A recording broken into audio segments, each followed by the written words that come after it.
Bueno, con fuerzas renovadas después del café, vamos a afrontar ya la segunda mesa redonda. Va a llevar por título Evolución de la oferta de juego, fuera de los locales específicos, y estará moderada, como la mesa anterior, por don Santiago Moreno, que es el asesor jurídico de AGEO. En ella van a participar don Fernando Prats, que es el director general de Tributos y Ordenación y Gestión del Juego de la Comunidad de Madrid. Le acompaña don Luis Menor, que es director xeral de Emerxencias e Interior de la Xunta de Galicia. Don Serafín Portas, presidente de AGEO. Don José González, que es presidente del Grupo Luquia. Don Carlos Duelo, director de Relaciones Institucionales de CIRSA. Y don Alejandro Casanova, CDO, director digital del Grupo Recreativos Franco. Muchas gracias a todos. Vamos a ir empezando ya, falta gente, pero buenos días nuevamente. Vamos a arrancar la segunda y última mesa de esta mañana y de esta jornada. Y bueno, nos encontramos aquí también rodeados de gente de mucho peso y grandes conocedores del sector del juego en este momento. Entonces, bueno, vamos a hablar ahora de la otra pata, digamos, muy potente dentro del sector del juego, la industria del juego actual, que sería lo que podemos denominar el juego fuera de los locales específicos, es decir, fuera de casinos, fuera de salones, fuera de bingos y fuera de locales específicos de apuestas. Es decir, me refiero básicamente al juego que está ubicado en estos días en hostelería. En esta línea, bueno, pues ya se ha hablado mucho de evoluciones, de no evoluciones, y lo veremos también evolución, o luego debatiremos sobre la evolución del material, pero yo creo que hay un aspecto que ahora mismo resulta clave, como me preguntaba ahora Fernando, es decir, yo creo que hay que el sector fuera de los locales tiene que evolucionar en una línea muy directa buscando contrastando cuáles son los gustos y cuáles son las demandas de nuestros clientes, es decir, los jugadores o clientes, como bien decía antes el profesor. Entonces, en este sentido, yo la pregunta que haría es ¿cómo entendéis que debe de relacionarse ahora o cómo debe de evolucionar la sistemática de los empresarios de juego a la hora de buscar, conocer, contrastar los gustos y las características de los usuarios y clientes? Y podemos empezar por la derecha, Alejandro, si te parece. Bueno, pues buenos días. Agradecer a AGEO la presencia, yo creo para mí significativa, de un responsable digital para hablar del futuro presencial de una empresa como Recreativos Franco, que mucho tiene que decir en el futuro de juego presencial, ¿no? Bueno, un poquito siguiendo el guión que se planteaba, pues yo creo que desde el punto de vista digital, y entiendo que yo debo de dar ese punto de vista, pues creo que la oferta que se plantea actualmente pues no acaba de cumplir las expectativas, pues ni del público que empieza a estar en diferentes establecimientos, ni siquiera de los, para mí súper importante, y lo ha dicho el profesor Gómez Yáñez antes, de los propios establecimientos, ¿no?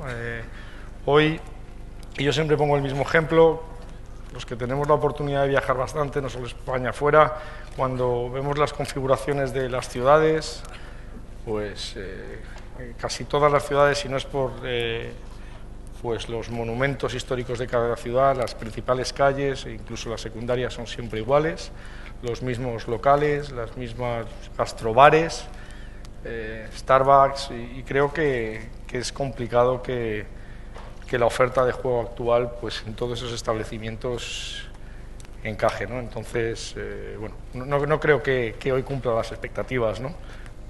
Correcto.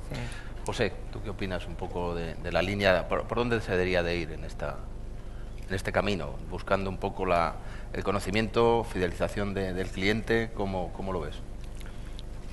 Bien, bueno, como nos comentaba el profesor Gómez Yáñez, la hostelería pues se ha reducido, está cambiando, esto lo sabemos todos. Los hábitos de los clientes, además de con la hostelería, también cambian. Y entendemos que ahí seguimos teniendo unas legislaciones muy restrictivas y debían de ser más flexibles y dar más capacidad de innovación al fabricante, pues en medios de pago, en tipos de juegos. Hoy también tenemos que, y cada vez más, pero ya los clientes pueden jugar en un dispositivo móvil, en el canal online, pues en hostelería o en los salones o en los casinos, en todos los locales, y con los mismos requisitos que se juega desde un dispositivo móvil, ¿por qué no desde un terminal? ¿Por qué no? Con los mismos requisitos. Yo creo que hay que diferenciar entre, en su momento, vamos, en todos estos 30 y tantos años, fue un éxito la configuración de las máquinas B, que son máquinas de habilidad, o dicen los reglamentos. Pues hay que diferenciar, y yo creo que conservar este tipo de máquinas de un perfil bajo, de precio bajo, premio bajo, pero esto no quita de que pueda haber otro tipo de máquinas o apuestas. Pues vemos que en Galicia, o el caso de Valencia, pues se ha hecho una legislación con máquinas en bares que apoyan al operador, que protegen al operador, y también apoyan la hostelería, ¿no? En otras comunidades se está haciendo lo contrario, ¿no? Pero yo creo que ahí tiene que haber más flexibilidad y dejar una oferta que sea pues asequible, que sea con los gustos del cliente actual y también, como no, al tipo de hostelería, porque la hostelería está cambiando mucho. Se ha reducido, pero además ha cambiado muchísimo la hostelería desde los inicios. Adaptación al medio, ¿no? Efectivamente. Luis. Bueno, pues buenos días a todos. A mí como anfitrión, como responsable o como regulador autonómico, lo primero es felicitar a AGEO por sus 34 años, por su tercer encuentro para la competitividad, darles las gracias por la invitación y bueno, un saludo a todos los asistentes y en particular a los que nos acompañan de fuera de Galicia, esperando que como siempre, como buenos gallegos que somos buenos anfitriones, pues se sientan ustedes muy cómodos y como siempre repitan. Bien, pero centrándonos en la cuestión importante y desde el punto de vista del regulador autonómico. Nosotros creo que para contestar un poco a la pregunta deberíamos centrarnos en o hacernos otra pregunta, ¿no? ¿Realmente son los locales de hostelería locales de juego?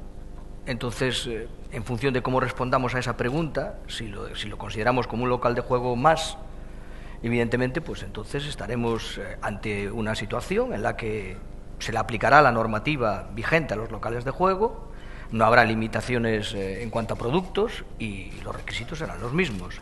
Si por contra consideramos que los bares no son esencialmente un local de juego, pero es un local donde también se juega, eso es así y nosotros lo hemos apostado por ello, pues entonces esa circunstancia tiene que ser tenida en cuenta a la hora de dar la solución también adecuada, ¿no?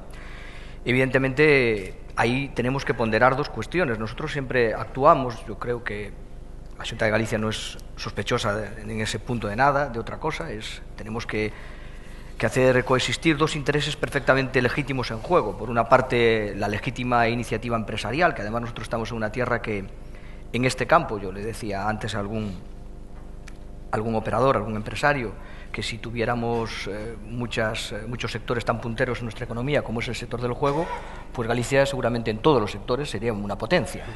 Entonces eso no lo debemos desconocer, ¿no? Dicho esto, pues lo que decíamos, entendemos que el local de hostelería es un local de juego.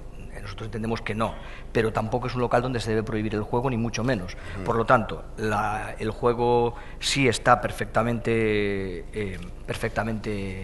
regulado, perfectamente asociado, y nosotros desde el punto de vista siempre trabajamos, y creo que es otra de las premisas que agradezco también antes al presidente de AGEO en su mención inicial, cuando dijo que hay una premisa fundamental, que es el permanente diálogo que tiene el regulador con los operadores, más allá de las legítimas expectativas o de las legítimas diferencias que se puedan tener. Nosotros, lo que decíamos, tenemos dos patas, ¿no? Por una parte, evidentemente, el salvaguardar la iniciativa empresarial, el facilitar esa iniciativa empresarial y crear puestos de trabajo y dinamizar la economía. Eso es algo absolutamente, un objetivo absolutamente innegable, pero por otro lado también tenemos que, como administración, salvaguardar los legítimos intereses de los consumidores, de los usuarios en juego, lógicamente. Eso es el límite, el tamiz que nosotros tenemos que poner cuando se nos plantea algún tipo de iniciativa. Y por supuesto, también ya se apuntaba antes en alguna otra ponencia, es complicado. Aquí siempre digo, yo yo llevo como a ustedes les puede sorprender, a algunos que efectivamente vengan de una estructura mucho más concreta. Nosotros aquí tenemos una estructura más difusa, en cuanto nosotros llevamos una dirección general que engloba pues muchísimas cosas. Engloba emergencias, engloba interior, y dentro de interior y la Policía Autonómica pues engloba también el juego y espectáculos, ¿no? Es una cuestión importante. Pero lo que sí tenemos muy claro es que el permanente diálogo con el sector es algo que prima. Y concluyendo, nosotros no consideramos que el local de hostelería sea un local estrictamente y puramente de juego. Es cierto que entendemos que en el local de hostelería se llevan actividades de juego que son beneficiosas para las empresas operadoras, por supuesto, y para la propia hostelería. Es algo absolutamente fundamental, y con esas premisas y en permanente diálogo con el sector, nosotros lo que pretendemos es que, bueno, nuevas iniciativas, entendemos que la oferta ahora mismo está bastante aquilatada, pero que nuevas iniciativas que se puedan plantear con el mayor consenso posible, pues puedan llevarse a cabo, siempre insistiendo siempre en que cuando en un mundo tan importante y con tantos subsectores, en el momento en el que muevas un poco uno, ya tienes problemas con otros. Equilibrio, ¿no? Y ahí es otra palabra clave, es guardar el equilibrio en una situación de permanente inestabilidad, ¿no? Bien. Fernando. Decía antes, hablando con Luis, que me resulta paradójico que el juego aquí está en la Dirección General de Emergencias. E interior, en cuanto a emergencias, no odies la segunda parte. Que a lo mejor, no, hombre, ya, claro, pero que para el futuro podría poner Dirección General de Juego, Interior y Emergencias, ahora que vais a tener gobierno nuevo y eso. Bueno, estamos hablando de hostelería, ¿no? Y en hostelería, pues lo primero que hay que hacer es enmarcar dónde estamos. Yo creo que hay 2 o 3 características del tema del juego en hostelería. En primer lugar, es que es un juego anónimo. Hasta hoy el juego de hostelería es un juego anónimo, y además es un juego en el que se da un escaso control de acceso y de juego. O sea, por más que los menores no puedan jugar, pues habrá en bares en el que el dueño les dirá algo y otros en el que no les dirá absolutamente nada. Eso nos lleva necesariamente a una conclusión. El juego en hostelería con estas características necesariamente tiene que ser un juego de poca potencia. ¿Por qué? Pues porque en otro caso nos iremos seguramente a un problema de alarma social importante. También hay que tener en cuenta que no en todos los países se puede jugar, es decir, seguramente los países en los que se puede jugar en hostelería, no en locales específicos, son minoría, lo cual quiere decir que en el ámbito mundial del planeta Tierra, ¿no?, de Marte no, pues el juego en hostelería es un bien escaso y delicado, y hay que cuidarlo, porque no en todos los sitios lo ven claro. Por la parte, digamos, de las bondades, el juego en hostelería pues beneficia mucho a la hostelería. Se dice que una máquina paga a un empleado de cada bar. Por lo tanto, no es difícil concluir que muchos bares sobreviven por las máquinas. Por tanto, tenemos un producto desde el punto de vista económico muy potente, desde el punto de vista social delicado. Ahora, ¿cómo va a ser la oferta futura? Bueno, yo aquí me voy a poner de perfil, porque yo creo que la oferta y el juego, o sea, que detectar los gustos y características de los clientes es un problema sustancialmente de los empresarios, no de las administraciones. Las administraciones lo que tenemos que hacer es establecer un marco regulatorio donde eso se pueda llevar a la práctica. Por eso, desde el punto de vista de la administración, que es como estoy aquí, pues el elemento básico es la regulación. Y la regulación, en Madrid estamos empezando a diseñar la regulación del futuro, y pretendemos que tenga un esquema parecido pues al que tuvo la ley del Estado, un sistema parecido al que tiene, por ejemplo, la normativa vasca, que va por delante de nosotros, y de alguna comunidad autónoma más. Es decir, poca normativa y, desde luego, no tan meticulosa ni tan extraordinariamente detallada como la actual, y, desde luego, no en una norma tan rígida como es un decreto, ¿no?, un decreto del Consejo de Gobierno. Así que la intención nuestra es mantener una ley, porque una ley tiene que haber, 2 decretos o 3 a lo sumo, posiblemente uno de características técnicas, otro de elementos de orden público. Ahí entraría lo que hablábamos en la ponencia anterior del juego problemático. Y luego todas las características sustantivas de cada uno de los juegos, pues en simples órdenes del consejero, iba a decir ministeriales porque vengo del Estado, pero bueno, simples órdenes del consejero que se puedan cambiar con mucha agilidad. Así que el problema, que tal como yo lo veo, de los reguladores no es definir cuáles son los gustos y características de los clientes, sino tener un aparato normativo que cuando un empresario diga he descubierto que a los clientes lo que les gusta es este juego, pues que se lo podamos aprobar en el menor tiempo posible. Y respecto a las cuestiones, digamos, sustantivas del juego, a la potencia, pues aquí hay dos elementos que los dos tienen que ver con la alarma. El primero es lo que yo denomino alarma social, es decir, ya lo decía antes, hay que ser cuidadosos para que la sociedad no se alarme con la gente que juega en los bares, porque eso iría en detrimento de todos. ¿Y eso cómo se consigue? Bueno, pues avanzando poquito a poquito. Yo creo que las máquinas en bares están consolidadas, nadie las pone en duda y se trata de que no las pongan en el futuro. Pero también tenemos un problema de alarma entre subsectores, es decir, al menos en Madrid, parece que todo lo que beneficia a un subsector perjudica a otro. Diríase que el cliente es el mismo y si juega a las máquinas no apuesta, y si apuesta no juega a las máquinas, y si va al salón no va al casino, y si va al casino no va al bingo.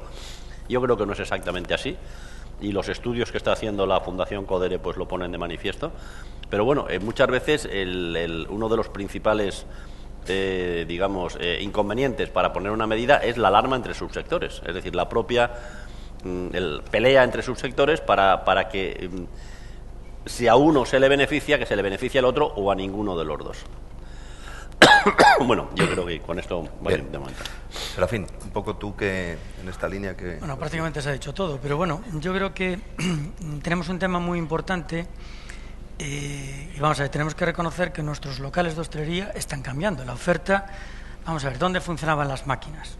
Las tascas, las cafeterías, los bares, polígonos industriales. Bien, este concepto de hostelería yo creo que está cambiando porque pues la gente se va jubilando, llega el hijo, joder, esto que viejo está, lo reformo y se acabó. Entonces la máquina para casa. Bien. Entonces, dentro de ese cambio de hostelería, yo creo que tenemos que intentar buscar entre administración, y sector, aquí pata fabricante, que lo que pueda ser producto con una normativa bastante flexible dentro de un tema, digamos, moderado, en precio premio, de alguna manera, pero que sea atractivo para el jugador, ¿vale? Porque si no, automáticamente lo que vamos, o sea, ya lo hemos conseguido. Es decir, hay muchísimos locales que no tienen máquina porque no son rentables. Ya no entro en la pata presión fiscal, ¿vale? Pero es muy importante, es decir, y siempre hablamos de producto, es decir, tenemos que analizar qué le gusta al jugador. ¿Vale? Es decir, el jugador se ha aburrido de la máquina tipo B en bar. Bueno, pues siente no, porque hombre, mismo dentro del online todo el mundo se ha tirado a homologar lo que son las slot online, con lo cual, bueno, por algo será, ¿no? Entonces yo creo que, ahora, es verdad que lógicamente no es tan fácil, como decía Fernando, en hostelería el juego es anónimo, con lo cual los sistemas de fidelización se nos hacen más complicados, cosa que yo creo, por ejemplo, mucho más sencillo, pues de cara a salones y demás, que yo creo que hay muchísimos sistemas.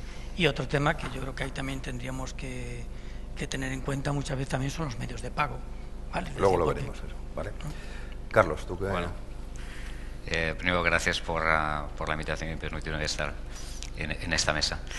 A mí me gustaría primero quizás enmarcar de qué estamos hablando, ¿no? Porque tú lo has enmarcado desde una óptica, Fernando, yo lo enmarcaría en cuanto a volumen. Estamos hablando de juego en hostelería. Venimos del 2007-2008, que podía representar un 62-63% de lo que es el volumen del juego privado, y hoy en día ha bajado, es evidente, pero igual estamos hablando de un 55-56. Quiero decir, el juego en hostelería sigue siendo el juego privado más importante en volumen, en términos de volumen. Otro dato importante es que después de muchos años cayendo, con crisis, tabaco y todas estas cosas que todo el mundo sabe, en estos 2 últimos años no hay un crecimiento espectacular, pero sí que hay un cierto repunte, ¿no? Con lo cual hay demanda, ¿no? Entonces, tendríamos que pensar, primero, tú lo has comentado, el producto no está muerto. ¿Tenemos que pensar en nuevos clientes? Sí. ¿Tenemos que pensar que hay una evolución de la hostelería? Sí, pero que no es traumática, o sea, no están cerrando todos los bares tradicionales y están abriendo solo gastrobares. Pues no, existen un montón de bares de toda la vida que siguen abiertos, que siguen gestionados por las mismas personas y que sigue con la misma parroquia, ¿no? Es decir, no podemos desvestir un santo para vestir a otro. Yo creo que tenemos que ir trabajando pensando en términos de cliente, pensando en términos de canal, importante, canal hostelería, es nuestro escenario.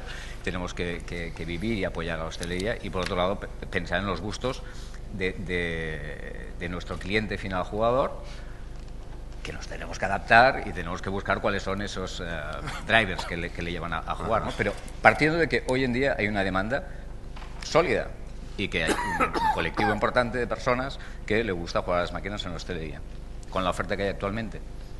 Y también apoyo mucho lo que has comentado, Fernando, en cuanto a la potencia, ¿no? Y es anónimo y tenemos que preservar ese carácter recreativo de la oferta en hostelería. Bien, yo creo que todos tenemos claro que la hostelería o el juego en hostelería, racionalmente entendido, tiene que seguir siendo uno de los pilares del sector.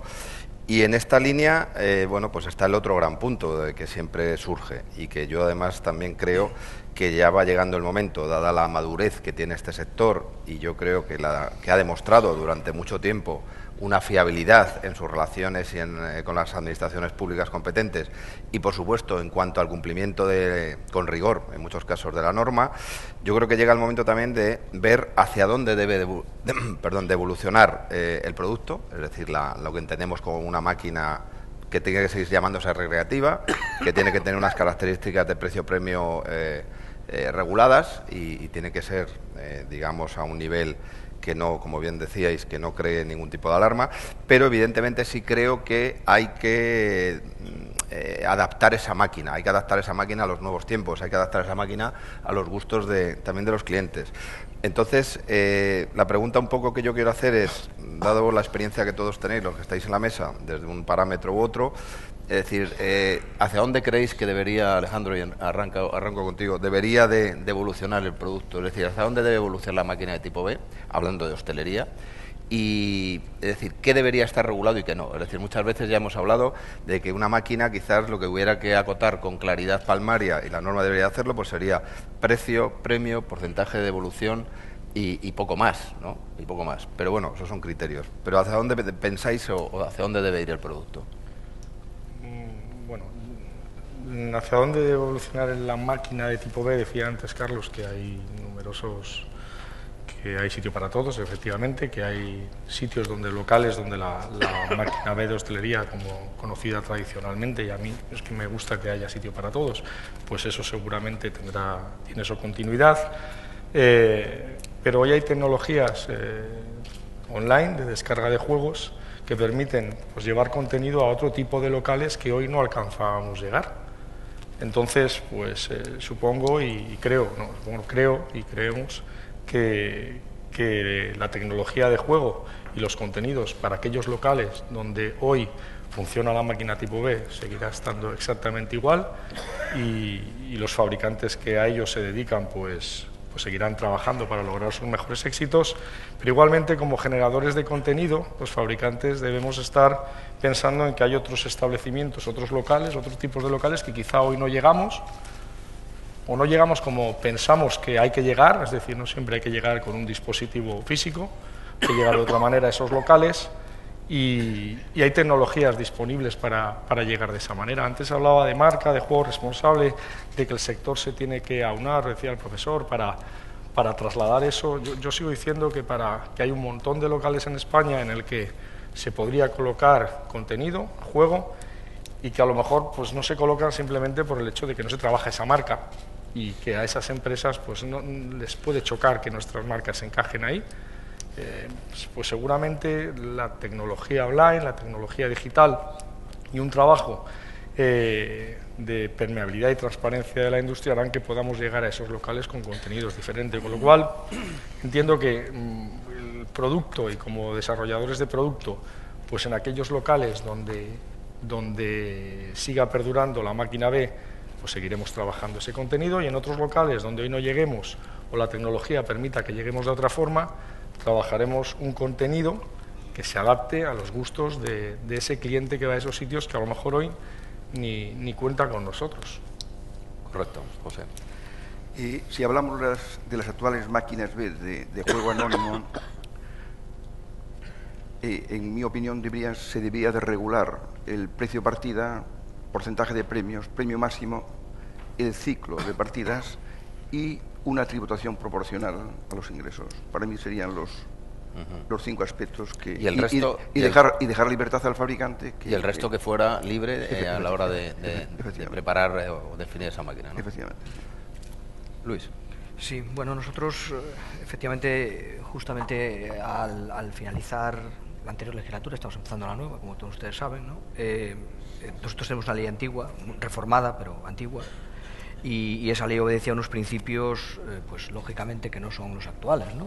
Una visión muy intervencionista, una visión más restrictiva, evidentemente modificada con el paso del tiempo, y a partir de ahí pues se producía todo un desarrollo reglamentario y un desarrollo normativo a mayores, ¿no? Nosotros efectivamente se ha ido cambiando, optamos por la liberalización del sector, optamos por la autorregulación. De hecho, lo que decíamos es un buen criterio el que nosotros estamos ese permanente diálogo, y por la flexibilidad. Por eso saludamos, evidentemente, le decía antes a Aitor, que es un poco el que es en este momento es casi, como decía antes Fernando también, un poco la referencia, ¿no? Estamos en un momento en el que el pionero, efectivamente, se ha hecho algo novedoso, algo que rompe con lo que hasta ahora estaba establecido, y que realmente, bueno, y que parece que el sector es lo que está demandando y que nosotros percibimos como tal. Por lo tanto, entendemos que por ahí, con todas las cautelas, porque el que les habla tiene que hablar con todas las cautelas de una persona en funciones, ¿no? Y luego la responsabilidad que tiene. Pero obviamente, un poco, y lo tenemos hablado con el sector, nosotros estamos como principios, los principios han cambiado. Obviamente, hoy el grado de intervencionismo, debido a que el juego no es ese sector, entre comillas, oscuro, criminalizado, que se podía, o que en algún momento puede tener todavía esa idea. Creemos que, por suerte, y con prácticas de juego responsable, evidentemente, eso se ha ido superando y cada vez está en el mejor camino. Nosotros todos tenemos, primero la Administración, que normalizar esta situación, y a partir de ahí no hay ningún problema en que se pueda, insisto, siempre nosotros tenemos esas dos cuestiones a tener en cuenta. Es decir, por una parte está el legítimo interés de las empresas y por otra parte está nuestra función como legislador y garante de los derechos de los ciudadanos y consumidores. Entonces, a partir de ahí, el modelo puede ser lo que decíamos, una mucho menor regulación, una mayor flexibilidad, y todo ello de acuerdo con el mayor consenso posible con el sector, y siempre eso, de todo lo que cabe, un sector tan inestable y con tanta necesidad de equilibrios. Muy bien. Fernando, tú en este sentido lo que decimos, que en cuanto a la máquina B, Sí. ¿qué crees que debe estar regulado claramente? ¿Qué podría quedar al arbitrio? Digo arbitrio en el mejor de los sentidos, o a la creatividad de los profesionales del sector. Bueno, yo en vez de dar la respuesta voy a poner condicionantes y luego cada uno pues que se responda, ¿no? A ver, estábamos en la hipótesis de que la máquina B es juego anónimo y es un juego sin control de acceso en los bares. Antes decía uno de los ponentes, no recuerdo, que él entraba en un casino y no le decían nada. Bueno, es que ya el registro que tenemos aquí está francamente de modé, ¿eh? Es decir, ya se está hablando de con un control que la gente percibe como control, que es con la palma de la mano. Una vez que uno se registra, pues ya la máquina de entrada, estoy hablando de casinos, no de bares, esto en bares es otra historia. Uno pone la palma de la mano y pues bueno, y entra y no tiene que registrarse ni tener la documentación y cosas de estas. Pero hay un sistema bastante más avanzado que es el lector de caras, y hay muchos casinos por el mundo que tienen lector de caras, y todo el que entra pues no es identificado, pero sí es identificado. Y cuando hace algo o no hace algo, quieren buscarle, pues el sistema de cámaras pues va diciendo dónde está en cada momento y lo identifica perfectamente. Así que el sistema de identificación no es necesariamente el sistema de ir al mostrador a sacar el DNI o el pasaporte, y eso va a cambiar muy rápidamente, aunque claro, como estamos hablando en bares, esto no va a ser así. Vamos a partir de que el juego va a seguir siendo anónimo y con poco control de acceso, pues poco o nulo. Bueno, pues entonces precio y premio parece que sí, eso es, porque esa es la potencia de la máquina, ¿no? El precio y el premio.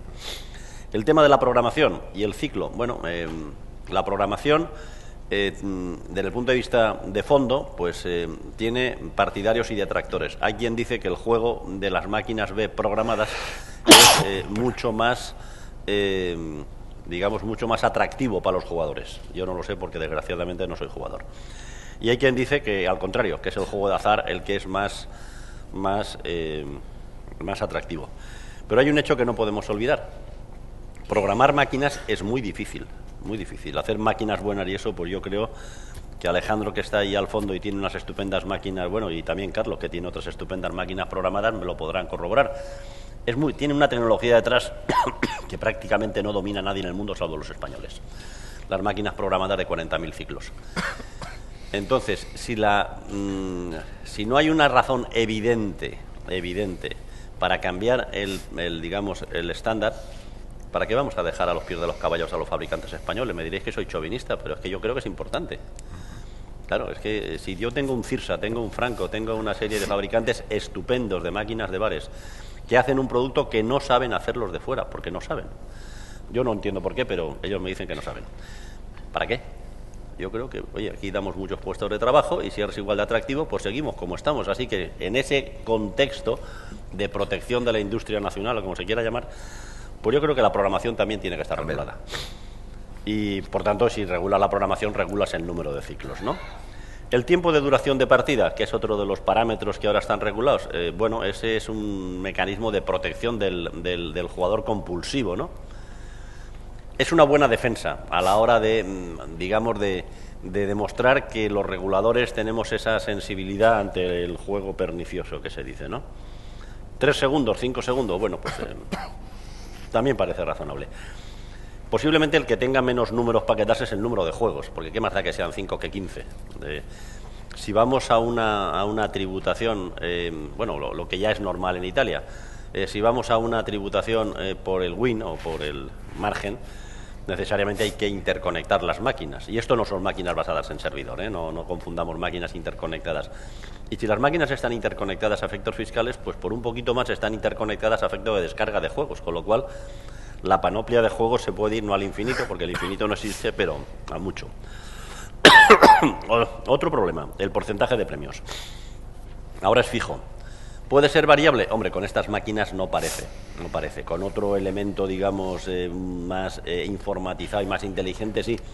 Pero aquí volvemos a lo que decía antes. El porcentaje de premios es un equilibrio muy razonable, por lo que parece, entre los intereses del operador y los intereses del titular del establecimiento, con lo cual tampoco podemos andar tocándolos libremente, ¿no?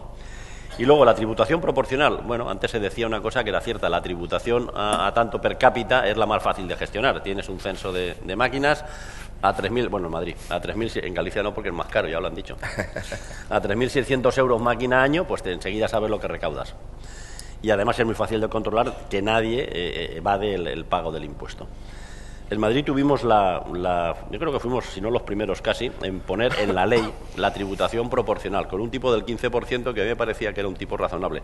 Bueno, pues nos encontramos con que una parte importante del sector dijo que eso cambiaba la estructura del mercado de máquinas de Madrid. Es que al final todo está tan interconectado que tiras de un hilo y se mueve por ahí otro. Y que con el tipo fijo o con el tributo fijo era más fácil negociar con los titulares de los bares porque se partía de cantidades fijas que con un tipo variable que depende de la recaudación de la máquina. Así en su contrario, como decía antes el profesor Yáñez, pues con un tipo fijo el margen o la proporción del margen que se van impuestos es creciente cuando la máquina recauda menos. Así que, ¿cuál es la solución? Bueno, desde el punto de vista del regulador, las dos son buenas. Una es muy sencilla y funciona bien. Por tanto, yo me acuerdo, cuando estaba yo en la industria del metal, hace ya muchos años, que había una especie de diagrama de decisión que decía, funciona, dice sí, no lo toques. No, tienes un problema. ¿Le puedes echar la culpa a alguien? Sí, no es el problema tuyo. No, tienes un problema. Y así vamos siguiendo. Pues si funciona, no lo toques. Correcto. No sé si tenéis algo que decir a este respecto. Vamos justo de tiempo. Si queréis pasamos, o si tenéis algo... Digo porque ya se ha comentado prácticamente todo. Pues yo por mi parte está todo dicho. Vale, pues entonces... Me gustaría destacar una cosa, es que el tema de los parámetros, que yo creo que los parámetros que hay actualmente para el juego en hostelería son más que suficientes, partiendo de la base de este juego con un carácter claramente recreativo. Es importante hablar de ciclos. Es muy importante hablar de ciclos. No tanto porque los fabricantes españoles vamos a hacer máquinas de ciclo, sino que también es una manera clara, teniendo en cuenta que estamos en locales de terceros, ¿no? en hostelería, es el ciclo programado, ¿no? Con lo cual es mucho más predecible lo que va a suceder en la máquina, por un lado, y por otro lado también a efectos hablamos de juego responsable o responsabilidad social corporativa, ¿no? Dentro de este marco también, ¿no? Porque estás acotando mucho lo que pueda pasar que si haces unas series estadísticas largas. 40.000 partidas son suficientes como para que no sea predecible, pero a la vez es un juego programado, con lo cual lo tienes acotado en el tiempo. Bien. Una cuestión solo por Sí, sí, sí. Bueno, como decía antes, es que entre mis múltiples funciones no está la tributaria. Lo digo porque al no poder contestar a las alusiones reiteradas, sí es cierto que sabemos del sector, porque así nos lo han planteado. Por eso no dije nada. Por eso, no, lo sé, pero quiero decir, es una disculpa pública, ¿no? Entonces, perfectamente agradezco mucho, Serafín, eso. Sabemos que efectivamente esta es una cuestión pues controvertida, que como decía Fernando, no es algo pacífico en la solución, porque hemos visto que con su especialidad no es algo pacífico, pero desde luego también a los que están aquí son dentro de nuestra tierra, también decir que esto está sobre la mesa, sobre la mesa en el ámbito de decisión que corresponde, pero está sobre la mesa la revisión, que eso ya se sabe, ¿no? Esperemos que vaya. Bueno, esperemos que vaya. Bueno, a ver, otro de los temas que yo quería traer a colación es en esta idea que yo creo que todos tenemos clara de evolución del producto, en este concreto caso que hablamos, pues de las máquinas de tipo B, incluso no solamente en hostelería, pero también en hostelería. Es decir, yo creo que ahora mismo hay una evolución tremenda en cuanto a uno de los aspectos que yo considero clave también para concatenarlo con la evolución del producto. Y me estoy refiriendo a toda la sistemática de medios de pago. Es decir, todos estamos, bueno, pues a veces nos sorprende, yo el primero, a la velocidad que está yendo este asunto, ¿no? Es decir, el otro día leía varios artículos, uno en concreto de una directiva de Mastercard que decía, bueno, pues unas cifras que en X tiempo, no quiero tampoco, en X tiempo, bueno, pues el dinero físico sería prácticamente una entelequia, puede ser o no, y que además íbamos a una línea de desmaterialización de la tarjeta como tal, ¿no? La tarjeta que todos conocemos, de la típica Visa de toda la vida. Claro, ahora ya Mastercard va a sacar en breve, además va a hacer la prueba en España, pues una plataforma que se llama Masterpass. Todos conocemos que Apple ya tiene un Apple Pay, Samsung Pay y tal. Es decir, todo esto, ¿qué va a propiciar? Bueno, pues que a través de, como todos sabemos, teléfonos, tal, no sé qué, vas a poder pagar, comprar, hacer todo lo que creas oportuno. Y yo creo que, si bien es verdad, por ejemplo, que en el juego online, bueno, pues hay 14 sistemáticas de posibilidades de pago, en el juego presencial, y yo creo que la tecnología lo permitiría, en el juego presencial, en la mayoría de las normativas reguladoras en este momento, bueno, pues eso no es posible, ¿no? Entonces me gustaría un poco, bueno, y empezamos ahora, si te parece, por ti, Carlos, que si no siempre te toca el último, venga. Opinión al respecto y si crees primero que es importante, que yo creo que todos entendemos que sí, y por dónde debería de ir esta línea. Bueno, yo creo que es relativamente sencillo, ¿no? Para mí en el juego de hostelería pues debería aceptar cualquier medio que se acepte en cualquier otro comercio, quizás con la limitación posible que ya se define dentro de la ley, ¿no? Pues que no pueda ser a crédito, ¿no? Quizás esa tendría que ser la única limitación. Por lo demás, pues oye, cualquier medio aceptado, ¿no? Y ahí sí que anchas Castilla, ¿no? Todo cualquier medio puede ser bienvenido sea, ¿no? Sí, bienvenido sea. Será. Pues yo creo que lo que no se da crédito, el resto tiene que normalizarse y legalizarse, porque al final tú vas a una cafetería y pagas con tarjeta, vas a un kiosco, pagas con tarjeta, compras una compra por internet, compras con tarjeta, se dice que va a desaparecer el dinero, pues entonces, claro, el sector tendrá que ir adaptándose cuanto antes precisamente, porque si no, uno de los temas que siempre va a decir, oye, el éxito de la clave de las máquinas es el pago inmediato. Bueno, pues oiga, pues nos acostumbraremos que en vez de llevar el dinero en el bolsillo lo llevaremos a la tarjeta, pero llevas el dinero. Fernando, punto de vista... Bueno, desde el punto de vista de la regulación, al menos en Madrid, pues nos planteamos lo mismo que Carlos. Cualquier medio de pago... A ver, lo que está en los reglamentos, lo que es digamos, el destilado de 30 o 40 años de que se hicieron los primeros reglamentos. Bueno, del año 80 o del 78, 79. Y un poco también adaptarse a lo que las máquinas podían hacer. Entonces, las cosas están cambiando mucho y seguramente los diseños de las máquinas cambiarán. Y yo creo que desde el punto de vista de regulación, solo hay dos requisitos. Uno, que sea un sistema de pago seguro, cualquiera que sea el que esté, digamos, usándose en ese momento, por tarjetas de crédito, tarjetas personales, sistemas de prepago, tickets, incluso pues poner el móvil cerca y pagar con eso, cuando se ponga el pago por el móvil, que no sé si está ya. Y ahí no hay mayor problema. Y segundo, pues cumplir la normativa de blanqueo de capitales, ¿no? Que exige que por encima de una determinada cantidad se conozca exactamente quién lo ha cobrado. Y con esos dos requisitos, y cuando tecnológicamente las máquinas lo hagan, pues yo no veo ningún problema para aceptar ese sistema de pago. Luis, ¿qué opinión tiene usted? Prácticamente poco más que añadir, ¿no? Simplemente que como siempre, nosotros como reguladores también tenemos la realidad es esa, la realidad actual no podemos negar y ir en sentido contrario, remar en sentido contrario, y desde ese punto de vista nada que añadir, ¿no? Lo que ocurre es que nosotros como regulador nos encontramos siempre con la otra parte, y Fernando lo sabe, ¿no? Con las asociaciones de ludopatía, etcétera, que nos vienen diciendo que bueno, que eso puede facilitar de alguna manera, efectivamente, la posibilidad de que esto incite al juego y demás. Bien, yo creo que simplemente con ese matiz que todo el mundo debe tener como administración, pues nada que añadir, no se puede poner puertas al campo y evidentemente si la sociedad, si la tecnología va por ahí, pues no podemos ir de otra manera. José, ¿algún comentario? Sí, bien, bueno, en su momento el legislador estuvo bien que regulara que la máquina tenía que meter el dinero y pagar en dinero para evitar la picaresca de que el dueño del establecimiento, en vez de vender la partida al precio que estaba estipulado, la vendiera a un precio superior y pagara un precio superior. Esto estuvo bien, porque no había los medios de pago digitales. Dicho esto, hoy es que va a llegar un momento que la gente no lleve dinero. La gente joven ya no lleva dinero. Pagan, pues la mayoría ya pagan todos con el móvil. El móvil se va a convertir en el medio de pago, dicen, ¿no? Es toda la previsión. Y en ese aspecto, yo creo que las máquinas tienen que adaptarse a eso. En el momento que la máquina interactúa directamente con el cliente, vamos a olvidarlo de jugador, como dice el profesor Yáñez, pues desde el momento que la máquina automáticamente interactúa con el cliente y está regulado el premio, no hay ningún riesgo. Y lógicamente es que la gente joven va a llegar un momento que va a ser mucho más incómodo el cambiar dinero en el mostrador para jugar que jugar directamente en el móvil. Va a ser un incordio eso. Oiga, ¿para qué voy a andar con monedas, con billetes? O sea, con lo cual, que la norma tiene que... Es que si queremos, es una parte muy importante, si queremos mantener la cuota de mercado que tenemos hoy día en hostelería, pues no, es que no queda otra alternativa más que flexibilizar los medios de pago y pagos digitales, efectivamente, claro. Y hoy hay toda la tecnología y lo que viene ahí, pues... yo creo que es muy importante. Para esto, claro.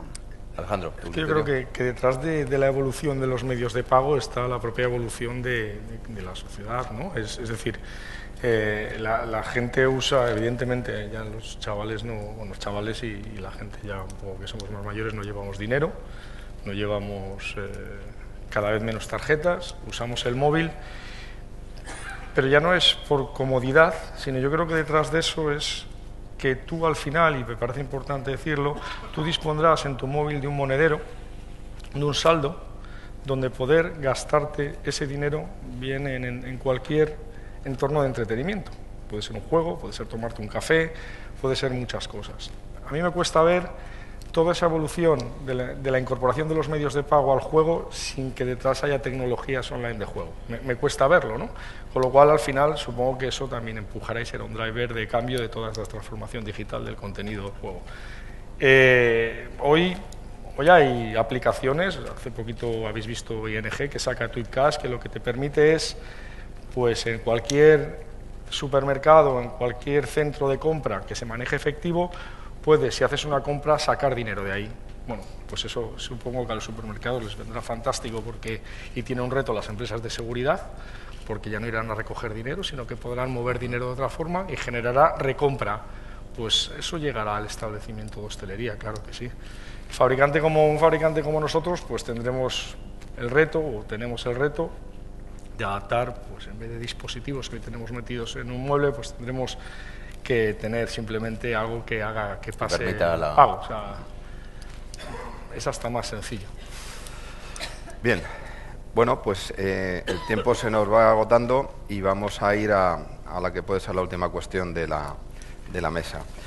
Dentro de esta oferta de juego que hemos venido comentando, fuera de los locales específicos, en los últimos tiempos, no en todas las comunidades autónomas, pero sí en algunas, otro de los elementos que está siendo, yo creo, clave, con mejor, o sea, con mayor o menor fortuna, pero que yo creo que va avanzando y en positivo, son las máquinas de apuestas. Máquinas de apuestas que, como comento, hay comunidades autónomas que las tienen autorizadas en locales de hostelería. La línea que ha habido en las distintas comunidades autónomas que han avanzado en este camino País Vasco, Comunidad Valenciana, Galicia, algunas otras. No en todas se ha seguido el mismo camino, es decir, el País Vasco hubo un concurso público, hay 3 empresas que son las licenciatarias y tienen un cupo de máquinas, digamos, de hostelería, aunque yo creo que también están reflejadas, bueno, en torno a las 1.500. Comunidad Valenciana estableció digamos, un porcentaje en torno a, bueno, creo que es el 25% sobre el total de las autorizaciones de máquinas de tipo B en la comunidad y concatenadas con las que tiene cada empresa operadora. Y aquí en Galicia se optó por una cantidad concreta, que fueron, hasta ahora son 2.000 máquinas, y también en la mayoría de las comunidades autónomas se ha regulado esta digamos, posibilidad de instalar estas máquinas de apuestas en relación directa con las empresas operadoras de máquinas de tipo B. Es decir, estamos hablando de que se ha autorizado la máquina de apuestas en los locales de hostelería, en algunas comunidades autónomas, y que en esas que se ha autorizado, también está La Rioja, Navarra y algunas otras, en estas que se ha autorizado, primero, hay una política, digamos, llamémosle de cierto nivel de contingentación o contención, es decir, números clausus y determinados parámetros, y se está haciendo en la línea de vertebrarlo a través de las empresas operadoras de tipo B. Entonces, bueno, yo creo que esto es un tema suficientemente interesante para que lo comentemos, porque yo creo que tiene todavía mucho recorrido. Yo soy de los que pienso que la máquina de apuestas en hostelería, bueno, pues tiene un futuro, si se sabe bien, regular bien, un futuro halagüeño. Entonces, bueno, la pregunta es clara, es decir, ¿entendéis, empezamos por ti, Carlos, entendéis que esta política un poco, digamos, contingentación o de contención o de regulación, también pasando a través de la empresa operadora de tipo B, es el camino, o entendemos que debe haber mayores niveles de libertad, más autonomía? ¿Cómo se ve este tema ahora aquí? Bueno, a ver, yo creo que lo que tiene que preservar sobre todo es el equilibrio de subsectores, ¿no? El famoso equilibrio de subsectores. Es importante que todo el mundo se sienta confortable con la regulación existente. Entonces, dentro de lo que es las apuestas en hostelería, particularmente creemos que es necesario que esté planificado. Con independencia de que, seguro que Fernando opina diferente, el mercado lo autorregula y posiblemente, y lo estamos viendo en los mercados donde hay apuestas, que no es que haya una demanda de apuestas en la hostelería que no se pueden cubrir porque se han llegado a los máximos. Yo creo que esto no está ocurriendo. Pero sí que marca unas normas de entrada básicas que a todo el mundo más o menos las acepta, se sienten confortables y facilita pues lo que es la categoría, ¿no? Entonces, desde nuestro punto de vista, desde luego, debe ser así, planificado. Y entonces, el otro punto que has añadido, el papel del operador, aquí hay pues la controversia de la tercera firma, etcétera, pues aquí yo creo que tenemos que dar una vuelta adicional para evitar los conflictos que se están generando. Y posiblemente lo que tendríamos que hablar es del papel del operador de juego en hostelería, ¿no? Y entonces que fuera una autorización para un operador de juego en hostelería, y que este fuera el que ofreciera todo el portfolio de productos, ¿no? Que podía ofrecer pues una máquina de tipo B, como puede ofrecer la apuestas o lo que pueda venir en un futuro. Lo que pueda entrar por ahí, digamos. Exacto. Yo creo que esta sería la manera, ¿no? Posiblemente, habría que estudiarlo más en profundidad, pero la autorización ligada a un operador directamente, y que sea este el que provea. Correcto. Serafín. Bueno, yo en la línea que está diciendo Carlos, yo entiendo que tiene que haber un equilibrio para que no, digamos, solapen los distintos subsectores y se rompa dicho equilibrio. Yo aquí en concreto en Galicia creo que la experiencia que se ha tenido hasta ahora es buena, es decir, creo que hay un número de terminales razonables. Como todos sabéis, pues bueno, aquí la Administración se ha dado un paso al frente solicitado por alguna empresa licenciataria y se ha tomado la decisión de incrementar el número de autorizaciones. Como todos sabéis, bueno, en este caso el posicionamiento de Ageo no es decir no queremos que se aumente el número de terminales. Sí hemos dicho que entendíamos que, y tomamos como ejemplo, por ejemplo, País Vasco, ¿vale? Que hoy está saliendo mucho aquí, pero bueno, es verdad. Es decir, llevan, creo que es del año 2005 la norma, llevan operando, no sé, 10 años, 9 años más o menos. Allí hay 3 licenciatarios, es verdad que el sistema es diferente al que se ha hecho aquí en Galicia, cada licenciatario tiene 500 autorizaciones. Es muy importante lo que voy a decir. Dentro de esas 500 autorizaciones están incluidas las de los corners de bingos, salones y casinos. No está incluido. No, está diciendo Héctor que no. Vale. Vale. Creo que ahí hay una pequeña matización, salón adaptado, una cosa así. Bueno, bien. Pero más o menos, ahí está. Es decir, por licenciatario hay 500 terminales. Y aquí es verdad que está 2.000 autorizaciones para hostelería y con libertad, ¿vale? Pues las casas de apuestas. Oye, es verdad que hay unas limitaciones, un número máximo de máquinas de apuestas en salón, bingo y tal. Entonces, ¿qué transmitimos nosotros como AGEO? Bueno, entendemos que el tiempo es muy poco lo que ha pasado. Entendemos que habría que hacer un estudio en profundidad, así se lo hemos transmitido a la Administración antes de tomar esta decisión. Entendemos que los datos globales no nos dan la situación real del volumen de negocio, ¿vale? Porque si efectivamente se establecen unos parámetros que tiene que haber un volumen de facturación en hostelería para que sea rentable, bueno, pues claro, a lo mejor es que igual tiene mucha facturación los corners en salones, en casas de apuestas o en bingo, donde sea, pero realmente en hostelería, que está trabajando bien en muchos locales, en otros no. Bueno, entendemos que ahí se debería dar una vuelta, una pensada importante antes de tomar esta decisión, porque a lo mejor se produce un exceso. En este momento, tomando como referencia también Valencia, del 25% del parque de máquinas tipo B actual, en este momento en Galicia ya estamos en esos baremos. Con lo cual, si damos un salto cualitativo de incrementar 1.600 terminales más, automáticamente nos podemos pasar a un torno un 40%. Con lo cual, yo entiendo que ahí a lo mejor nos estamos extralimitando y, bueno, y estamos a lo mejor rompiendo un poquito el equilibrio que entendemos que debería haber. Lo dejo ahí encima de la mesa. Fernando, comunidad donde no hay máquinas de apuestas en bares. Bueno, yo en primer lugar plantearía como dos premisas, que es las que creemos que se vienen dando. La primera es, ¿qué pasa cuando se pone un terminal de apuestas en un bar? Según los datos que tenemos, muchos de ellos proceden del País Vasco, porque es quien más tiempo lleva con esta historia. Esto es un óptimo de Pareto, aquí ganan todos. Es decir, cuando se pone una máquina de hostelería en un bar, la máquina de hostelería, por supuesto, o sea, la empresa de apuestas, la máquina de apuestas, cuando la empresa de apuestas factura muchísimo más, por supuesto. Pero es que la máquina B factura un 15% más. Y es que el bar vende más cerveza, con lo cual están todos encantados. Dicho lo cual, parece que la conclusión debería ser, pues pongámoslas, ¿no? Si es tan bueno, pongámoslas. Bueno, pues no. Porque el segundo elemento que condiciona es que eso que, bueno, tendremos que ir rehaciéndolo con el estudio que decían antes y con más comunidades, a ver si esa conclusión se cumple en el resto de comunidades. No es percibido así por los operadores, que perciben la terminal de apuestas como una especie de amenaza para su propio negocio. De hecho, dices, no tenemos, no. Madrid, el último intento que hizo, que teníamos un decreto prácticamente que nos pasaba por allí, para ponerlo, fue en el año 2010 o 2011, y los operadores se lo cargaron. Es decir, las asociaciones de operadores consiguieron meterle la duda a los políticos, que dijeron, mira, si esto no está claro, lo dejamos como está, y como está es que no hay.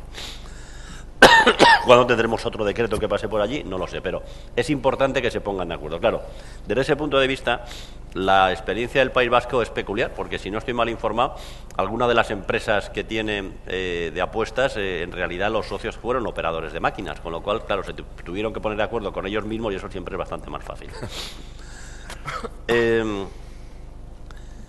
¿Qué vendrá en el futuro? No lo sé. ¿Y qué tal? ¿Y qué pasa con las relaciones entre operadores de máquinas y operadores de apuestas? ¿No? Bueno, pues tal vez la solución más sencilla sea como en el País Vasco, pero eso es que viene dado, ¿no? Es decir, tienes una empresa de operadores que opera apuestas y al mismo tiempo opera máquinas. Pues está clarísimo que se ponen de acuerdo con ellos mismos. Pero tienes en el otro, digamos, otro elemento es la empresa grande que tiene máquinas y que opera apuestas, con lo cual en los bares donde tiene sus máquinas pues no tiene ningún problema en poner o quitar una máquina de apuestas, si es que eso es posible. Y en el resto, donde tienes un operador de apuestas, normalmente una empresa muy grande, hay que recordar que en Madrid para operar apuestas se tiene que poner una fianza de 12 millones de euros y eso no está al alcance de casi nadie. Es muy alta, se nos quedó muy alta, seguramente la bajaremos, pero se puso en su día para evitar que las apuestas, que es un elemento muy difícil de controlar, pues entraran gente pequeña y que nos reventara el mercado, ¿no? Así nos aseguramos que solo entraban los grandes, que por cierto lo han hecho estupendamente. Pero claro, si tú comparas eso con la media de los operadores de Madrid que operan de 5 a 10 máquinas, pues claro, es que hay una diferencia de tamaño brutal, ¿no? Y ese es el tercer tema. ¿Se tienen que poner de acuerdo? Bueno, si se ponen de acuerdo, mejor, claro. Siempre cuando hay acuerdo se acaban los conflictos. Pero yo quiero recordar que, hasta donde yo sé, la Ley de Garantía de Unidad de Mercado prohíbe la exigencia de que un competidor tuyo te autorice para que tú pongas un negocio, porque es obvio que hay una especie de autoentrada, y que la Secretaría de Unidad de Mercado ya ha dicho que el regular, como tienen algunas comunidades autónomas, que para poner un terminal de apuestas en un bar sea necesaria la autorización del operador de máquinas en ese bar, digamos, no cumple la Ley de Unidad de Mercado. Así que eso está ahí. ¿Cómo evoluciona? Pues no lo sé, la verdad es que no lo sé. Y respecto a la contingentación, bueno, yo ya he dicho muchas veces, y aquí también, que a Madrid no le gusta la contingentación, pero no somos suicidas, ¿no?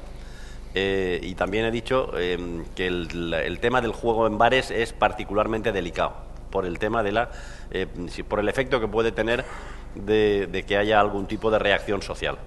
Así que si a todo el mundo le va bien con número limitado de máquinas, pues yo entiendo que posiblemente saldremos con eso. Por ahí. ¿Cuánto? Pues ya veremos. Dejarlo libre, hombre, en principio si no lo ha hecho nadie sería seguramente demasiado aventurado, ¿no? Saldremos por ahí y iremos viendo. Vale, contención, ¿no? Prudencia. Cuando menos. Luis, No un poco... Bueno, pues efectivamente nosotros aquí en Galicia, junto con el País Vasco... Serafín hacía referencia al decreto. Al decreto, sí. Ahora me voy a referir a él. Bueno, tenemos limitado, tenemos planificado el número de máquinas tanto de tipo B como efectivamente la máquina de apuestas en hostelería.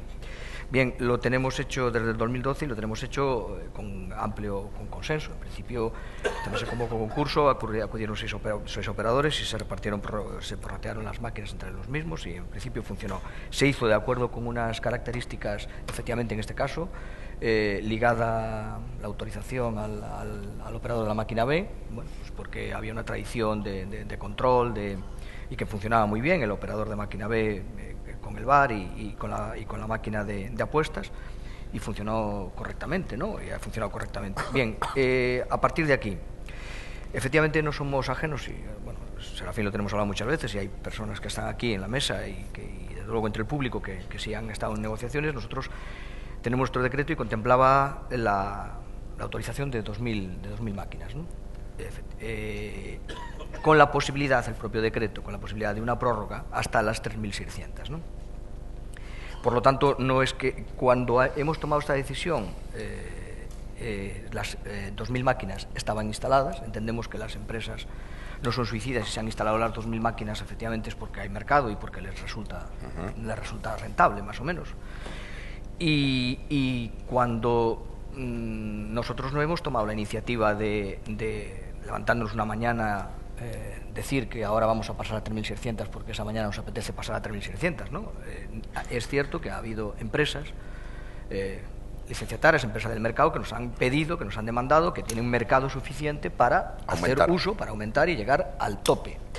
Bien, ante eso nosotros nos hemos reunido con las empresas operadoras y con Ageo y nos han transmitido. Ahí había disparidad, había quien lógicamente las había pedido y quería llegar al tope, y había quien pues entendía que no, que íbamos justo en el mercado, y había, que también se obvia, y había quien se decía efectivamente que sí, pero que no ligadas efectivamente, como decía Fernando, ¿no? Al concepto de información, al concepto de hostelería, ¿no? Al concepto de la operadora de la máquina B.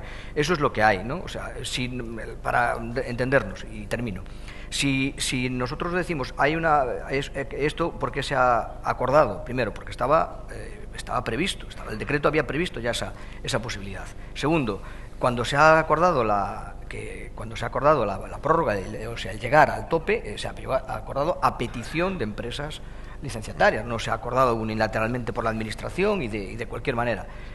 se ha intentado hablar y decirle, ¿cómo lo hacemos? Pues lo hacemos en las mismas condiciones que hicimos la aprobación del decreto. Es decir, si las 2.000 primeras fueron en unas determinadas condiciones, no parece lógico que ahora las siguientes vayan en otra. Y precisamente porque oyendo, yo creo que eso también se habló y creo que es algo importante que quiero resaltar aquí, ¿no? Oyendo a las empresas y viendo que efectivamente pues podía haber alguna duda respecto a si el mercado absorbía esas máquinas o no, lo que se hizo es adoptar una medida de ampliación con una cautela muy importante. Es decir, en lugar de que cada una de las empresas pidiera de un golpe todas las máquinas, lo que se pidió es que se iban a conceder de 100 en 100. De tal manera que solamente una empresa podría pedir otras 100 cuando hubiera agotado, instalado su cupo, el nuevo cupo acreditado, y a partir de ahí se podría ir instalando, no de cualquier manera, es decir, no llegar y pedirlas todas y terminar. Entonces, con esa premisa es con la que resolvimos y con esa premisa es con la que estamos. En definitiva, nosotros apostamos por la planificación y apostamos porque escogimos un modelo que puede ser controvertido, pero que al final, bueno, es un modelo que en su momento, en la elaboración del mismo, se superaron todos, fue Europa y demás, y nadie nos dijo que ese modelo era ilegal. Bueno, si lo es a partir de ahora, pues habrá yo creo que ahí lo que decía Fernando, y yo creo que hasta que no haya, en mi opinión, hasta que no haya unas cuantas sentencias de la Audiencia Nacional, que es donde va a converger ese tema, yo creo que pocos criterios tenemos, ¿no? Exactamente. Entonces, bueno, opiniones sí. Y nosotros a partir de ahí, pues atendemos lo que en buena medida, lo que nos piden los que nos solicitan las empresas. Ellas fueron las que nos solicitaron, parte de ellas fueron las que nos solicitaron esa ampliación hasta el límite ya inicialmente previsto, y nosotros lo hemos acordado con esas cautelas, insistimos, esas cautelas de decir, bueno, vamos a ir sobre seguro, vamos a ir autorizando de 100 en 100, y a medida que el mercado vaya absorbiendo esas máquinas, pues se podrá continuar. Muy bien. José, ¿qué opinas tú, que tienes mucho que decir en esto? No sé si tengo tanto que decir, ¿no? No, las apuestas, lo que está claro es que los hábitos de la gente han cambiado. La sociedad antes era más pasiva, pues nos gustaba, no hay que ver más los programas de televisión. Antes nos gustaba ver pues a Ángela Chaney, al JR, no sé, algo intocable, y la gente hoy quiere esto que llamamos programas basura, pero que la gente participa. Con el juego pasa igual, o sea, las máquinas son muy pasivas, las máquinas tipo B, como las conocemos, son muy pasivas. Falta ver si esta nueva modalidad de juegos que nos comentaba el David, este naranjo, de las máquinas nuevas que se pusieron en Las Vegas, si esto va, que son más participativas de habilidad, o si los eSport, si se pueden adaptar también al tipo de máquina, falta ver esto, pero las apuestas sí tienen estos requisitos de que la gente apuesta, de que la gente participa. La máquina es mucho más pasiva, ¿no? Entonces, en ese aspecto, yo creo que es un producto muy positivo para el operador, para todos, siempre que, lógicamente, la administración quiera potenciar los locales de hostelería o no. Pues aquí hay distintas versiones, pues parece que en Andalucía no quieren, o Cataluña, pero no quieren apuestas en hostelería, Madrid de momento tampoco no, Galicia sí, Valencia sí, y creemos que el modelo de Galicia y el modelo de Valencia creemos que es el mejor para la comunidad y para el operador. Posiblemente no sea legal el condicionar a un porcentaje de terminales o que tenga que pasar por el operador, pero sí yo creo que la comunidad, y ahí los jurídicos tienen mucho que decir, puede regular de una empresa por bar, con lo cual el que tenga la máquina en el bar tiene las condiciones para colocar la apuesta. Y yo creo que esto es una ventaja para el operador. Y no compite, aquí en Galicia tenemos una experiencia, la mayoría de gallegos que estáis aquí, pues podéis ratificarlo esto, las apuestas no compiten, es otro tipo de público que la máquina. Es más, donde hay apuestas juegan más las máquinas, esto lo tenemos comprobado, ¿no? Entonces yo creo que, dependiendo de la comunidad, digo, oiga, quiero fortalecer los salones y los empresarios de salones, lógicamente también las empresas de apuestas, pues solamente los salones. Que quiero fortalecer la hostelería, que necesita mucho, hay un porcentaje de hostelería que necesita muchos recursos, que no compite con esta hostelería más profesional, pues yo creo que sí que es necesario. Muy bien, José. Me vais a perdonar, pero es que ha venido ya Alfonso Rueda, el vicepresidente de la Junta, y me piden que terminemos ya, que quiere clausurar porque tiene una agenda complicada. Muy bien, Entonces, yo ya he dicho todo lo que lo siento. No, no te preocupes, porque yo soy fabricante, no soy operador. Muy bien. Poco tenía que decir. Muchas gracias y si os parece levantamos la...